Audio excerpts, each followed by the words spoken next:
The lawyer's voice was steady and formal. "I leave the house, savings, and all personal assets to my daughter, Jessica." I stared at the papers on Mr. Donovan's desk, waiting for him to say my name next. He didn't. My sister Jessica leaned back in her chair and smiled. Well, Mom always knew who really had their life together. I'm Madeline. I'm 26 years old, and that moment in that lawyer's office shattered everything I thought I knew about my family. I'm a medical assistant at a local clinic. It's not glamorous. I don't make a ton of money, but it's steady work, and I'm good at it. 3 years ago, my mom was diagnosed with late-stage cancer. I was in my second year of nursing school. I dropped out the day after her diagnosis. Jessica, my older sister, had a corporate marketing job 2 hours away. New apartment, designer wardrobe, active Instagram with thousands of followers showing off her perfect life. She called once a week, visited maybe twice in 3 years. I'm just so busy, Maddie. You understand? I became Mom's full-time caretaker. Medications at 6 a.m. and 10 p.m., doctor's appointments 3 times a week. Sleepless nights when the pain got bad. Holding her hand. Reading to her. Cooking meals she could barely eat. I gave up my social life, my career, my future. The family always called Jessica the successful one. I was the reliable one, which really just meant the one who sacrifices everything and gets nothing in return. But I didn't do it for recognition. I did it because Mom needed me, because I loved her. I wasn't flashy or rich. I didn't post about my life online, but I had something Jessica didn't. I knew what Mom really wanted. If you've ever been pushed aside by family, subscribe right now and tell me where you're watching from. Because what happened next taught me that the people who are supposed to love you can sometimes be the cruelest. The will reading was 1 week after Mom's funeral. I walked into Mr. Donovan's office expecting something fair. Maybe not equal, but something. Some acknowledgement of what I'd given up. Jessica arrived 15 minutes late. Designer bag. Fresh manicure. She wore black, but her sunglasses were Prada.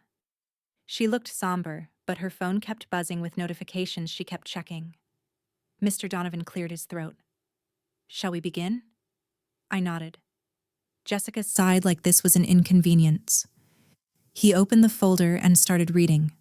The house. The savings account. $120,000. Mom's jewelry, her car, the furniture. All of it went to Jessica. Every single thing. My chest tightened. He kept reading. "To my daughter Madeline, I leave my personal book collection and sewing kit." That was it. Books I'd already read. A sewing kit worth maybe $200. I couldn't breathe. "This can't be right," I whispered. Mr. Donovan looked uncomfortable. "I'm sorry, Madeline. That's what the will states." Jessica folded her hands in her lap, calm and composed. "I'm sure this is hard, Maddie, but Mom made her choice. Maybe she wanted me to have stability since I have the career to maintain it." Her voice was sweet, sympathetic. It made my stomach turn. "When was this will updated?" I asked. Mr. Donovan checked the paperwork. 6 weeks ago." 6 weeks. My mind raced back. 6 weeks ago, I'd taken my first weekend off in months to go to a friend's wedding out of state. Mom had insisted I go. "You need a break, sweetheart. I'll be fine." Jessica had volunteered to stay with her. It was the first time she'd visited alone in over a year. When I came back, Mom seemed different. Distant. Confused. She kept asking me strange questions. "Is Jessica in some kind of trouble?" "What kind of trouble, Mom?" She wouldn't explain. Jessica stood up and held out her hand. Mr. Donovan handed her the keys to our childhood home. She smiled at me. "You have 2 weeks to pick up any sentimental items you want, okay?" Her tone was so patronizing, like she was doing me a favor. Mom and I had a really meaningful talk that weekend, she said. I guess she finally saw who really cared. I left that office in a daze, but something gnawed at me, a small, sharp suspicion I couldn't shake. 2 weeks later, I drove to the house to collect my things. I pulled into the driveway and saw cars I recognized. Aunt Linda's SUV, Uncle Greg's truck, my cousin's sedans. I walked up to the door and knocked. Jessica answered, annoyed. Maddie, this isn't a good time. I'm hosting. I looked past her. The dining room table was set. Candles, wine glasses, laughter coming from inside. A family dinner, in my childhood home. And I wasn't invited. I just came to grab some things, I said quietly. Jessica sighed. Well, it's my house now. You can come back another day. From inside, Aunt Linda's voice rang out. Let her grab her things, Jess. She won't be long. Jessica stepped aside, barely. I walked past her, feeling like a stranger. The house smelled like roasted chicken and garlic bread. Mom's recipes. I moved quickly through the rooms, grabbing photo albums, Mom's recipe box, a few framed pictures. I heard my cousin Brendan talking in the dining room. Jessica's really stepped up since your mom passed. It's inspiring, honestly. I bit my tongue so hard I tasted blood. I packed everything into a box and left without saying goodbye. Nobody stopped me. 2 weeks after that, we held Mom's memorial service. Jessica organized everything. She chose the flowers, the music, the speakers. It was held at a small church Mom had loved. I sat in the front row, numb. Jessica stood at the podium and gave a speech. Her voice cracked with emotion. She thanked everyone for coming, for supporting our family during such a hard time. She specifically thanked the hospice nurse who'd visited 3 times in Mom's final month. Then she mentioned me. And of course Maddie was there too, doing what any daughter would do. That was it. 3 years of sacrifice summed up in one dismissive sentence, like it was nothing, like it was expected. People approached me afterward with awkward condolences. It must have been so hard, but nobody questioned Jessica's version of events. Later, I overheard one of Jessica's friends talking near the refreshment table. I don't know how she does it, losing her mom and inheriting all that responsibility. Jessica nodded, dabbing her eyes with a tissue. I realized what she was doing. She was rewriting history, painting herself as the devoted daughter, the burdened heir, and everyone believed her. A week later, Jessica called me. Hey, Maddie, I need a favor. I should have said no. I need help cleaning out Mom's bedroom and the garage. There's so much stuff, and you know where everything is. I hesitated. Plus, you're not working as much as I am, right? I worked over 40 hours a week. But to Jessica, my job was just a clinic. I don't know, Jess. I'm pretty busy. Her voice turned cold. After everything Mom left me, I'd think you'd want to help. Or are you bitter?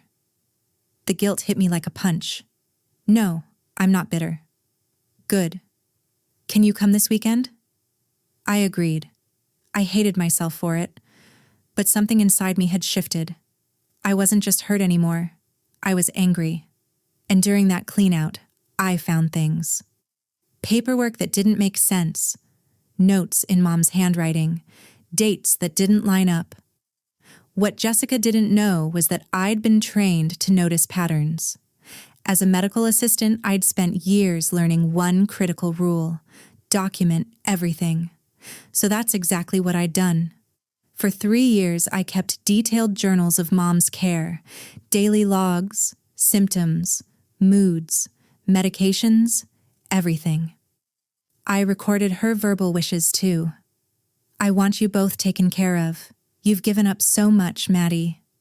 She said that dozens of times, but after Jessica's solo visit, my journal entries changed.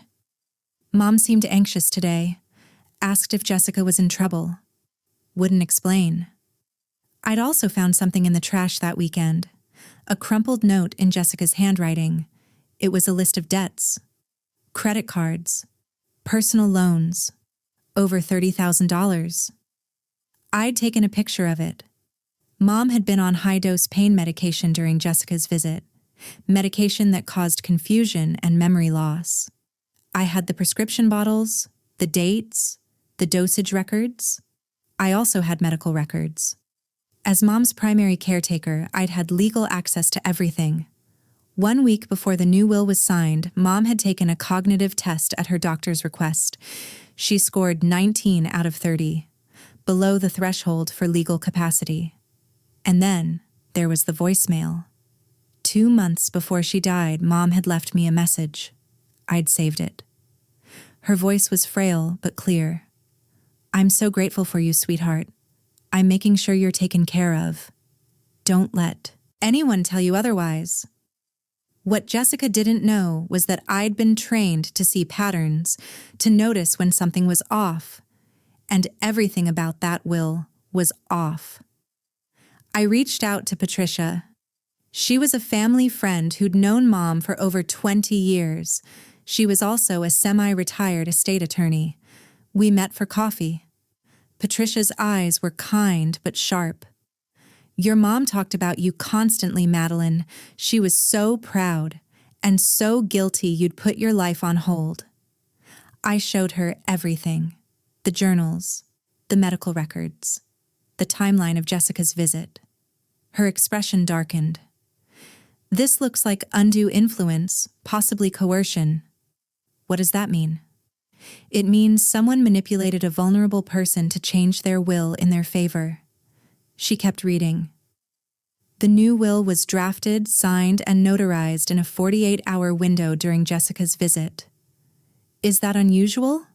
"Very, especially for someone in cognitive decline." She looked up at me. "The witnesses were 2 of Jessica's co-workers, not neutral parties. That's legal, but suspicious." She set the papers down. "There's enough here to contest the will, but it'll get ugly. Are you ready?" I thought about Jessica's smirk in that lawyer's office, her patronizing voice, her rewritten history. "Yes." While Patricia and I prepared, Jessica got bolder. She started selling Mom's belongings. I saw posts on social media. "Vintage finds from my inheritance. DM for prices." Mom's furniture, her dishes, things she'd cherished. Jessica posted photos from an expensive vacation a week later. Finally taking time for self-care after such a hard year. Aunt Linda called me. "You should be happy for your sister, Madeline. She's been through so much." I stayed quiet. Patricia had warned me not to tip our hand. One afternoon, I stopped by the house to grab something I'd forgotten. Jessica was on the phone in the kitchen. She didn't see me. "Honestly, I should have done this years ago. Mom was way easier to talk to without Madeline hovering." She laughed. She actually felt bad about leaving Maddie out. I just reminded her who had the real career, who could actually manage money. My hands shook. Then came the final blow. Jessica announced she was selling the house. She'd already contacted a realtor. "I need liquidity," she told Aunt Linda on a call I overheard. "The house is just sitting there." Patricia moved fast. She filed the contest paperwork. The legal notice was delivered to Jessica 3 days later. Jessica called me that night, screaming, "You're going to regret this." I hung up. Patricia arranged a mandatory mediation before the court date. Jessica arrived with her own lawyer. We met in a small conference room at Patricia's office, just the 6 of us. Jessica, her lawyer, me, Patricia, and a mediator. Jessica's face was hard. "This is pathetic, Maddie. You're wasting everyone's time because you're jealous." Her lawyer nodded. "The will is legal and clear. This is a waste of resources." Patricia didn't flinch. She slid a document across the table.